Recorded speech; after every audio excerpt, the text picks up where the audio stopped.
Bonjour à tous ceux qui nous suivent sur notre chaîne YouTube ou bien sur nos pages Facebook et Instagram surnommées Iscolab. C'est le troisième épisode dans le domaine de la génétique et de l'hérédité dans la matière sciences de la vie ou bien SVT. Dans cet épisode-là, je vais entrer de plus en plus dans les détails de la division cellulaire et aussi dans la localisation des chromosomes, dans les cellules et tout ça. D'accord?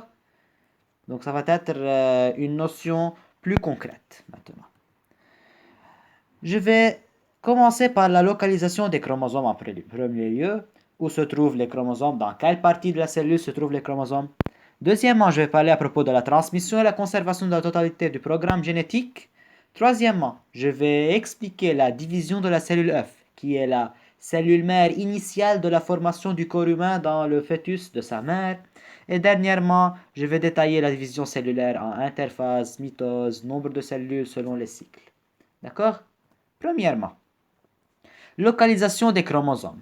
Où se trouvent en fait les chromosomes? Dans quelle partie de la cellule trouve-t-on les chromosomes? Les chromosomes se localisent dans le noyau.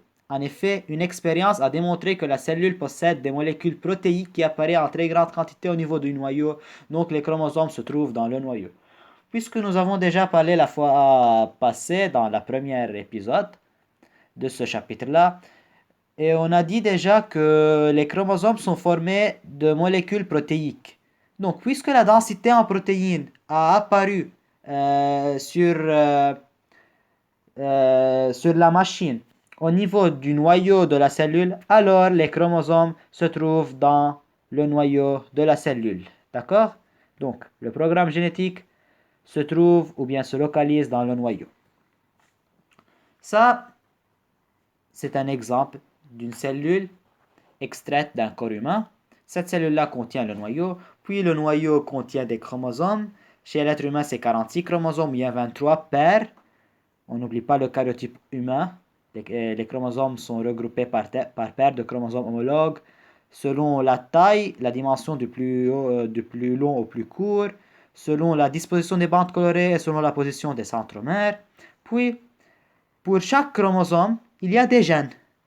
J'ai déjà expliqué ça dans les deux premiers épisodes, d'accord? Donc les gènes qui se trouvent sur les chromosomes et leur position s'appelle le locus, d'accord? Donc toute cette chaîne-là de gènes est formée des molécules protéiques, d'accord? Donc c'est pour ça qu'on a fait cette expérience. C'était pour déterminer la densité en protéines dans une partie de la cellule et c'était le noyau, d'accord? Qu'on continue. Deuxième partie. Transmission et conservation de la totalité du programme génétique. D'accord. Qu'est-ce que je veux bien dire par cette théorie-là? En fait, toutes les cellules du corps humain qui sont capables de se multiplier et de se renouveler transmettent le même programme génétique des cellules mères aux cellules filles. En fait, une cellule énucléée, qui possède un noyau, donc l'adjectif énucléé signifie avec noyau, qui perd son noyau, ne se multiplie plus et perd ses caractères. Alors le noyau est responsable de la division cellulaire. Donc, on a déjà fait une expérience dans laquelle on a détaché le noyau d'une cellule qui possédait déjà un noyau. Alors cette cellule se dégénère et meurt et perd tous ses caractères. Alors c'est le noyau qui est responsable des caractères génétiques ou bien de l'information génétique et c'est lui qui est responsable de la multiplication et l'agrandissement des cellules. D'accord? Donc, qu'on continue. De plus, on a remarqué que le même programme génétique est transmis d'une cellule à une autre. C'est pour cela qu'on parle de la transmission et la conservation de la totalité du programme génétique. Et aussi, l'amniosynthèse est une preuve qui montre que n'importe quelle cellule du liquide amniotique retournant au fœtus va révéler le même karyotype. Alors, j'ai déjà parlé la fois passée de la méthode de l'amniosynthèse. C'est la méthode effectuée dans l'utérus d'une mère. On passe à extraire du liquide amniotique contenant les cellules retournant à un fœtus pour révéler le karyotype et détecter la présence d'une anomalie. Et sinon, donc, le fœtus va être normal. D'accord? Donc, les mêmes cellules, lorsqu'elles se passent à se diviser, vont transmettre le même programme génétique de la cellule mère aux cellules filles et ainsi de suite. Maintenant, ce schéma-là, ou bien cette figure-là, va nous montrer cela. Regardez cette expérience-là. On a un lapin qui possède une couleur noire et un autre lapin qui possède une couleur grise, d'accord? Donc, on a déjà relevé la cellule œuf de ce lapin-là. En fait, c'est une lapine, désolé. Donc, c'est une lapine qui portait déjà une cellule œuf. On a pris la membrane cellulaire de la cellule œuf. Donc, on a rejeté le noyau. On a retiré le noyau de la membrane de la cellule œuf. Donc, on a seulement la membrane de la cellule œuf de la première lapine en noir. Maintenant, la lapine qui est en gris. On a extrait de cette lapine-là la cellule œuf fécondée, donc qui contient un noyau, et on a pris seulement le noyau, et non pas la membrane cellulaire de la cellule œuf. Donc, on a mélangé en fait la cellule œuf, le noyau de la cellule œuf de la lapine grise avec la membrane cellulaire de la cellule œuf de la lapine noire. Donc, noyau à la grise et membrane cellulaire à la noire. Puis, on a mis cette nouvelle cellule, ou bien on a implanté cette nouvelle cellule dans une mère porteuse, donc qu'elle peut supporter cette cellule œuf dans son utérus. Et puis, la lapine qui a une couleur blanche, même si elle avait la couleur blanche, elle a donné naissance à un lapro qui est de couleur grise. Donc, en conclusion, on remarque que le noyau, c'est lui qui a révélé la couleur grise du nouveau lapin, ou bien du lapero, d'accord? Donc c'est le noyau qui est responsable du programme génétique et de la révélation de tous les caractères physiques et mentaux. D'accord? Donc là, ici, quelle que soit la mère porteuse et quelle que soit la membrane cellulaire de la cellule œuf, c'est le noyau et seulement le noyau de la cellule œuf qui détermine les caractères d'une espèce. D'accord? Donc, c'était cette expérience seulement pour prouver la localisation, la transmission et la conservation de la totalité du programme génétique. D'accord? Troisième partie, division de la cellule œuf. La cellule œuf est l'union d'un spermatozoïde avec un ovule, chacun de ces deux gamètes portant N chromosomes. Donc j'ai déjà expliqué ça la fois passée aussi, que le spermatozoïde porte N chromosomes, l'ovule porte aussi N chromosomes. En s'unissant, la cellule œuf, qui est l'union de ces deux gamètes, va porter 2 N chromosomes. Donc elle porte 2 N chromosomes. De plus, elle est la cellule mère initiale qui commence à se diviser pour donner 2 cellules filles, et ces deux à leur tour se divisent et ainsi de suite. Donc là, je vais rectifier ça devant vous. Se divise ENT et ainsi de suite en conservant le même nombre de chromosomes d'une cellule à une autre. D'accord? Donc, je retourne au laser. Je m'explique de plus. Donc, je vais supposer que c'est la cellule œuf, la première cellule et la cellule mère initiale de la formation du fœtus dans l'utérus de sa mère. D'accord? Cette cellule-là contient un noyau et ce noyau contient des chromosomes simples au début. D'accord? Donc, ce sont 3 chromosomes simples. En fait, c'est un schéma, d'accord? Donc, ne prenez pas en considération le nombre impair de chromosomes. C'est tout simplement un schéma pour faciliter la compréhension des notions, d'accord? Donc, 3 chromosomes simples, chaque chromosome possédant une seule chromatide, et bien sûr un centromère, qui se trouve dans le noyau de la première cellule œuf. Cette cellule œuf, ou n'importe quelle cellule somatique qui possède 2 chromosomes, passe par une phase appelée interphase. Donc ça, cette flèche-là signifie c'est l'interphase, d'accord? Donc ça c'est interphase. Maintenant, qu'est-ce qui se passe dans l'interphase? En fait, les chromosomes se doublent. Comment se doublent? En fait, au lieu d'une chromatide, on aura 2 chromatides. Donc, chaque chromosome simple va devenir double en doublant ses chromatides. Donc, chaque chromosome possédant une chromatide va posséder une deuxième. Donc, au lieu d'avoir 3 chromatides, on va avoir 6 chromatides. Est-ce que le nombre de chromosomes a changé? Bien sûr que non. Le nombre de chromosomes n'a pas changé. On avait 3 chromosomes. Après duplication, il nous reste 3 chromosomes. Donc, le nombre n'a pas changé. Mais le nombre de chromatides a doublé. D'accord? Donc, les chromosomes étaient simples, ils sont devenus doubles. D'accord? Pas plus, pas moins.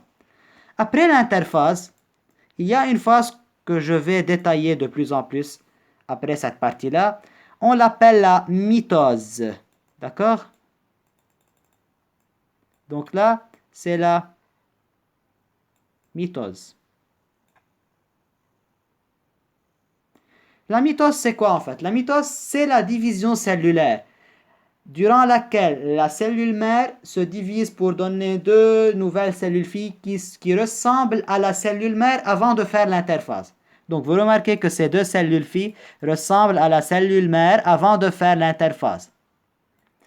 Comment se passe ce processus-là? Je vais expliquer de plus en plus en détail après, mais laissez-moi vous donner cette remarque-là, que les chromosomes qui étaient doubles deviennent simples dans chaque cellule fille. Donc, vous essayez d'imaginer que chaque chromatide dans un chromosome occupe une place dans le noyau des nouvelles cellules filles. Donc, chromatide 1 va passer ici et chromatide 2 va passer là, ainsi de suite.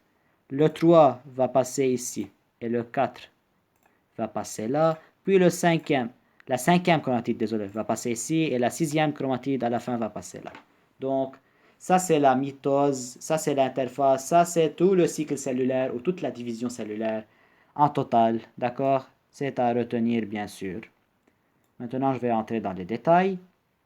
Vous remarquez que le programme génétique a été conservé et transmis avec toute sa totalité, d'accord? Donc, le programme génétique a été transmis et conservé avec sa totalité de l'information génétique, d'accord? Qu'on continue. Quatrième et dernière partie dans cet épisode-là. La division cellulaire, interphase, mitose, nombre de cellules selon les cycles. Donc, j'ai déjà expliqué l'interphase dans la partie précédente. Maintenant, passons à la mitose en détail. Je vais annoter les schémas suivants. Donc, faites attention avec moi un peu. La cellule, avant de devenir comme ça, elle était comme ça en petit. D'accord? Là, j'ai supposé que j'ai les 3 chromosomes. Ça, c'est le noyau. Maintenant, ce petit rond-là s'appelle centrosome. D'accord? Donc, ça, c'est le centrosome. Là, ce sont les chromosomes à une chromatide chacun. Donc, ce sont des chromosomes simples. Ça, c'est le noyau qui englobe les chromosomes. Ça, c'est la membrane cellulaire. D'accord? Et là, c'est le cytoplasme. Maintenant, durant l'interphase, les chromosomes deviennent doubles. Donc, vous remarquez ici et ici, en haut et en bas, les chromosomes simples deviennent doubles. Ça, c'est le premier chromosome double. Ça, c'est le second. Ça, c'est le troisième chromosome double.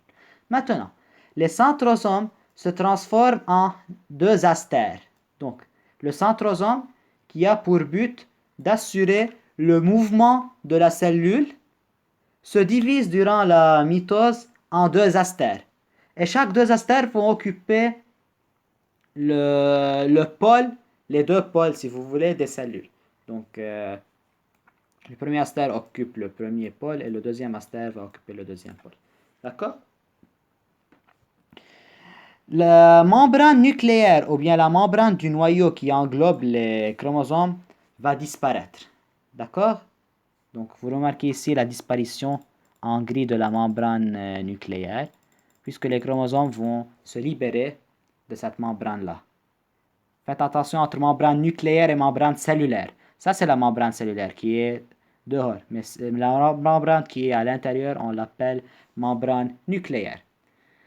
Donc, vous remarquez les positions des astères, la liberté des chromosomes doubles. Donc, cette première étape, on l'appelle la prophase. D'accord? Donc, cette première étape est appelée la prophase. Disparition de la membrane nucléaire. division du centrosome en deux astères et chaque astère occupe un pôle.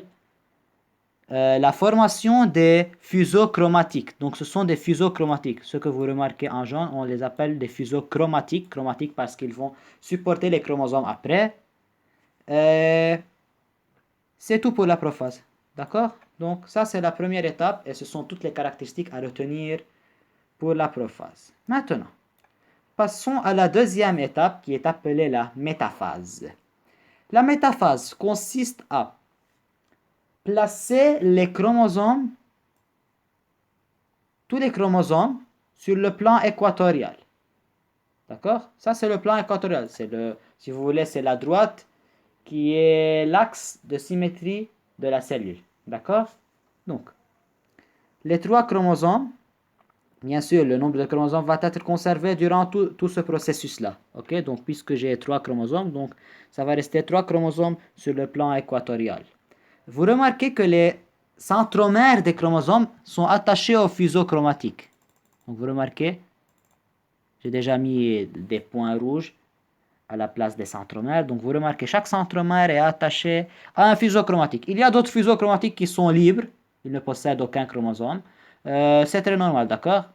Donc, je vais reprendre les caractéristiques de la métaphase. Donc, position des chromosomes sur le plan équatorial de la cellule et attachement de chaque centromère d'un chromosome sur un fuseau chromatique.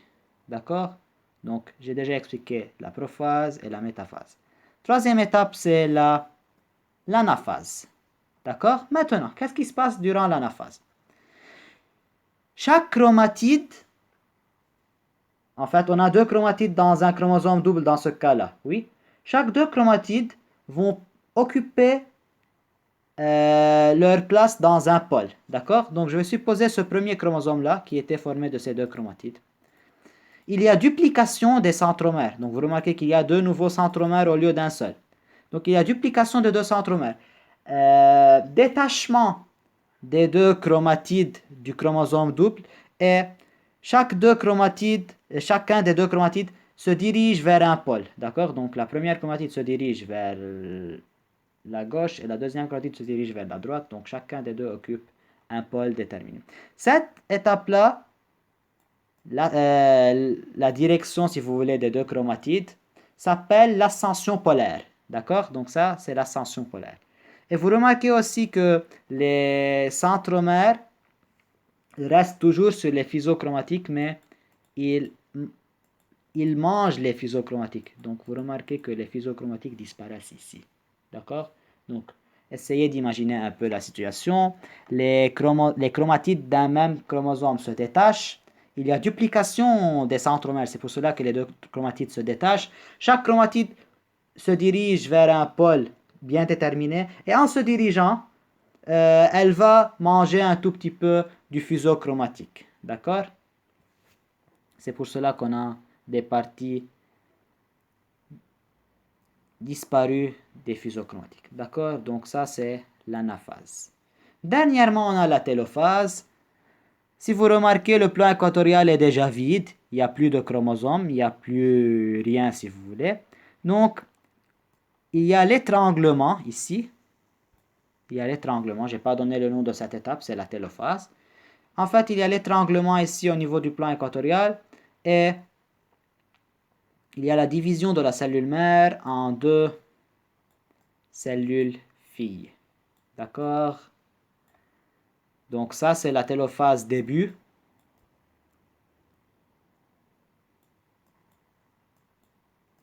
Et ça, c'est la fin de la télophase. D'accord? On aura deux cellules filles. Les deux cellules filles vont avoir trois chromosomes. D'accord? Parce que c'est le même nombre de chromosomes qui est transmis et conservé selon la théorie de la transmission et la conservation de la totalité du programme génétique. Donc c'est le même nombre de chromosomes transmis de la cellule mère ici aux deux cellules filles qui se trouvent là. D'accord? Donc il y a la reformation de nouveau de la membrane nucléaire ici, vous remarquez. Le centrosome va réapparaître dans chaque cellule phi, d'accord? Et tout va être normal. Donc ça c'est la télophase du début, ça c'est la télophase à la fin. D'accord? Donc j'espère que vous avez bien compris cette étape-là. L'étranglement au niveau du plan équatorial, la division de la cellule mère en deux cellules filles, puis la réapparition de la membrane nucléaire et la localisation des chromosomes dans chacune des deux cellules filles, puis la réapparition aussi des centrosomes. D'accord? Donc, c'était la mitose d'une façon bien détaillée. N'oublions pas la formule de nombre de cellules. Nombre de cellules égale 2 exposant n avec n égale nombre de divisions. Je vais donner un exemple.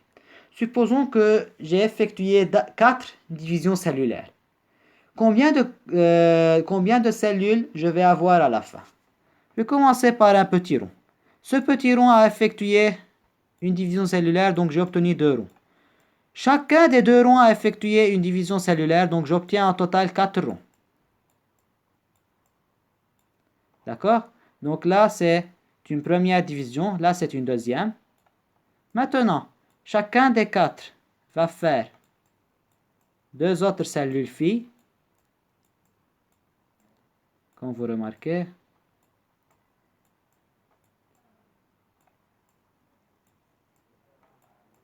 Donc, s'il faut compter, j'ai 1, 2, 3, 4, 5, 6, 7, 8 cellules filles maintenant. Donc, ça, c'était la troisième. Puis, la quatrième division, chaque cellule fille va se diviser en 2. Oui, donc j'ai 1, 2, 3, 4. Puis, j'ai 5, 6. Après, j'ai 7, 8. Et puis, si vous continuez, etc., vous allez obtenir 16 cellules. Ça, c'était la quatrième division cellulaire, donc 16 cellules. Si on voulait le nombre de cellules après 2 divisions cellulaires, on s'arrêtait ici. Ça, c'est la première division. Ça, c'est la deuxième, donc j'ai 4 cellules filles. Si je voulais le nombre de cellules après 3 divisions cellulaires, donc je m'arrête ici, j'aurai 8 cellules filles, d'accord? Si je voulais 5, je fais 2 exposant 5, je vais obtenir 32 cellules filles, d'accord? Donc, nous sommes arrivés à la fin de notre épisode. J'espère que vous avez bien assimilé cette notion-là. N'oubliez pas de vous abonner à notre chaîne YouTube School-Lab. N'oubliez pas de nous suivre sur nos pages Facebook et Instagram surnommées aussi School-Lab. À bientôt et merci.